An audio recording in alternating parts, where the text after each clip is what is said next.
जय श्री कृष्ण। हनुमान जी विभीषण से मुलाकात कर रहे हैं। विभीषण जी कह रहे हैं, मेरा राक्षस शरीर होने से साधन तो कुछ बनता नहीं, न मन में श्री रामचंद्र जी के चरण कमलों में प्रेम है। परंतु हे हनुमान, अब मुझे विश्वास हो गया है कि श्री राम जी की मुझ पर कृपा है, क्योंकि हरि की कृपा के बिना संत नहीं मिलते। जब श्री रघुवीर ने कृपा की है, तभी तो आपने मुझे हट करके अपनी ओर से दर्शन दिए हैं। हनुमान जी ने कहा, हे विभीषण जी सुनिए, प्रभु की यही रीति है कि वे सेवक पर सदा ही प्रेम किया करते हैं। भला कहिए, मैं ही कौन बड़ा कुलीन हूँ, जाति का चंचल वानर हूँ, सब प्रकार से नीच हूँ। प्रातःकाल जो हम लोगों का नाम भी ले ले, उस दिन उसे भोजन न मिले। हे सखा सुनिए, मैं ऐसा अधम हूँ, पर श्री राम जी ने तो मुझ पर भी कृपा ही की है। भगवान के गुणों का स्मरण करके हनुमान जी के दोनों नेत्रों में प्रेमाश्रुओं का जल भराया। जो जानते हुए भी ऐसे स्वामी को भुलाकर विषयों के पीछे भटकते फिरते हैं, वे दुखी क्यों न हो। इस प्रकार श्री राम जी के गुण समूह को कहते हुए उन्होंने अनिर्वचनीय शांति प्राप्त की। फिर विभीषण जी ने श्री जानकी जी जिस प्रकार लंका में रहती थी, वह सब कथा कही। तब हनुमान जी ने कहा, हे भाई सुनो, मैं जानकी माता को देखना चाहता हूँ। विभीषण ने माता के दर्शन की सब उपाय कह सुनाया। तब हनुमान जी ने उनसे विदा ली। उन्होंने फिर मशक केसरी का रूप धराया, जहाँ अशोक वन में सीता जी रहती थी। सीता जी को देखकर हनुमान जी ने उन्हें मन ही मन प्रणाम किया। वहाँ बैठे ही बैठे रात्रि के चारों पहर बीत जाते हैं। शरीर दुबला हो गया है, सिर पर जटाओं की एक लट है।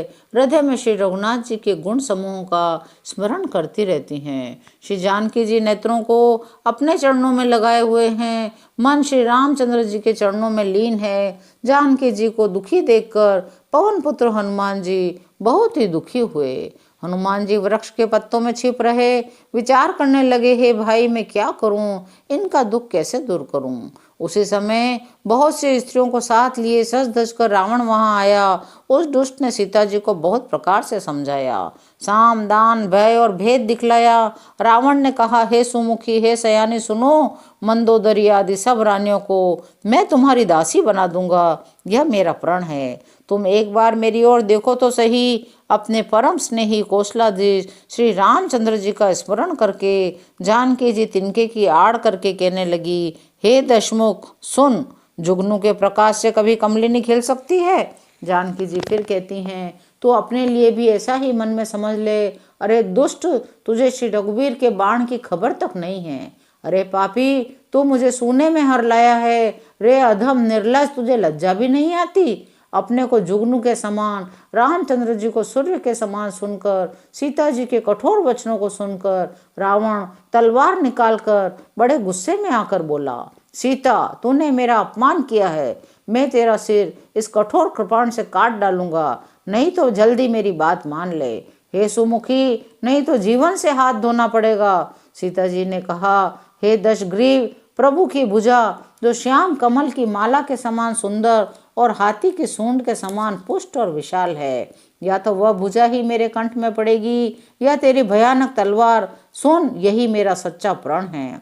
सीता जी कहती हैं, हे चंद्रहास तलवार, श्री रघुनाथ जी के विरह की अग्नि से उत्पन्न मेरी बड़ी भारी जलन को तू हर ले। हे तलवार, तू शीतल तीव्र और श्रेष्ठ धारा बहाती है, तेरी धारा ठंडी और तेज है, तू मेरे दुख के बोझ को हर ले। सीता जी के ये वचन सुनते ही वह राक्षस उन्हें मारने दौड़ा। तब मैं दानव की पुत्री मंदोदरी ने नीति कहकर उसे समझाया। तब रावण ने सब राक्षसियों को बुलाकर कहा, जाकर सीता को बहुत प्रकार से भय दिखलाओ। यदि महीने भर भी यह मेरा कहना न माने तो इसे तलवार निकाल कर मार डालूंगा। यूं कहकर रावण घर चला गया। यहाँ राक्षसियों के समूह बहुत से बुरे रूप धरकर सीता जी को भय दिखलाने लगे। उनमें एक त्रिजटा नाम की राक्षसी थी। उसकी श्री रामचंद्र जी के चरणों में प्रीति थी। वह ज्ञान में निपुण थी। उसने सबों को बुलाकर अपना स्वप्न सुनाया और कहा, सीता जी की सेवा करके अपना कल्याण कर लो। स्वप्न में मैंने देखा, एक बंदर ने लंका जला दी है, राक्षसों की सारी सेना मार डाली गई है।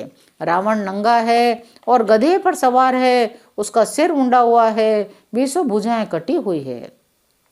वह दक्षिण दिशा को जा रहा है, मानो लंका विभीषण ने पाई है। नगर में श्री रामचंद्र जी की दुहाई फिर गई। तब प्रभु ने सीता जी को बुला भेजा। मैं निश्चय के साथ कहती हूँ, यह स्वप्न 4 ही दिन बाद सत्य होकर रहेगा। उसके वचन सुनकर सब राक्षसियां डर गई, जानकी जी के चरणों पर गिर पड़ी। इसके बाद वे सब जहां तहां चली गई। सीता जी मन में सोच करने लगी, 1 महीना बीत जाने पर नीच राक्षस रावण मुझे मार डालेगा। सीता जी हाथ जोड़कर त्रिजटा से बोली, हे माता, तू मेरी विपत्ति की संगनी है, जल्दी कोई ऐसा उपाय कर जिससे मैं शरीर छोड़ सकूं। विरह असह्य हो चला है, अब ये सहा नहीं जाता। काठ लाकर चिता बनाकर सजा दे, हे माता, फिर उसमें आग लगा दे। हे सयानी, तू मेरी प्रीति को सत्य कर दे। रावण की शूल के समान दुख देने वाली वाणी कानों से अब सुनी नहीं जाती। सीता जी के वचन सुनकर त्रिजटा ने चरण पकड़कर उन्हें समझाया, प्रभु का प्रताप, बल और सुयश सुनाया। उसने कहा, सुकुमारी सुनो, रात्रि के समय आग नहीं मिलेगी। ऐसा कहकर वह अपने घर चली गई। सीता जी मन ही मन कहने लगी, अब क्या करूं, विधाता ही विपरीत हो गया। न आग मिलेगी न पीड़ा मिटेगी। आकाश में अंगारे प्रकट दिखाई दे रहे हैं, पर पृथ्वी पर एक भी तारा नहीं आता। चंद्रमा अग्निमय है, किंतु वह भी मानो मुझे हतभागिनी जानकर आग नहीं बरसाता। हे अशोक वृक्ष, मेरी विनती सुन, मेरा शोक हर ले, अपना नाम सत्य कर। तेरे नए नए कोमल पत्ते अग्नि के समान है। अग्नि दे, विरह रोग का अंत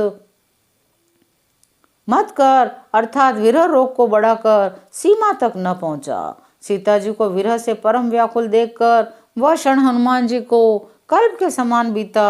तब हनुमान जी ने हृदय में विचार कर सीता जी के सामने प्रभु की अंगूठी डाल दी, मानो अशोक ने अंगारा दे दिया हो। सीता जी ने हर्षित होकर उसे हाथ में ले लिया। उन्होंने राम नाम से अंकित अत्यंत सुंदर मनोहर अंगूठी देखी। अंगूठी को पहचान कर सीता जी आश्चर्यचकित होकर देखने लगी। हर्ष और विषाद से हृदय में उखला उठी। वे सोचने लगी, श्री रघुनाथ जी तो सर्वथा अजय हैं, उन्हें कौन जीत सकता है। माया से ऐसी अंगूठी बनाई नहीं जा सकती। मन में अनेक विचार कर रही हैं। इसी समय हनुमान जी मधुर वचन बोले। वे श्री रामचंद्र जी के गुणों का वर्णन करने लगे, जिसे सुनते ही सीता जी का दुख भाग गया। वे कान और मन लगाकर सुनने लगी। हनुमान जी ने आदि से लेकर सारी कथा कह सुनाई। सीता जी बोली, जिसने कानों के लिए अमृत रूपी ये सुंदर कथा कही है, वह हे भाई प्रकट क्यों नहीं होता। तब हनुमान जी पास चले गए। सीता जी ने उन्हें देखकर मुख फेर लिया। उनके मन में बड़ा आश्चर्य हुआ।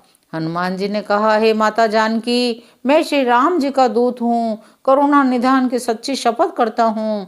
हे माता, यह अंगूठी मैं ही लाया हूँ। श्री राम जी ने मुझे आपके लिए यह सहदानी निशानी पहचान दी है।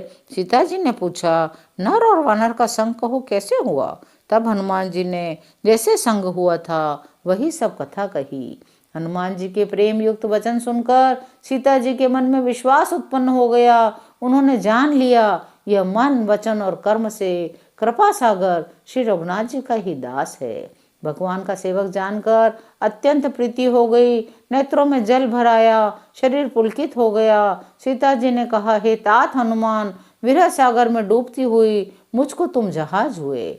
मैं बलिहारी जाती हूँ। छोटे भाई लक्ष्मण जी सहित खर के शत्रु सुख के धाम प्रभु का कुशल मंगल तो कहो। श्री रघुनाथ जी तो कोमल हृदय हैं, कृपालु हैं। उन्होंने किस कारण से ये निष्ठुरता धारण कर ली है। सेवक को सुख देना उनकी स्वाभाविक वाहन है।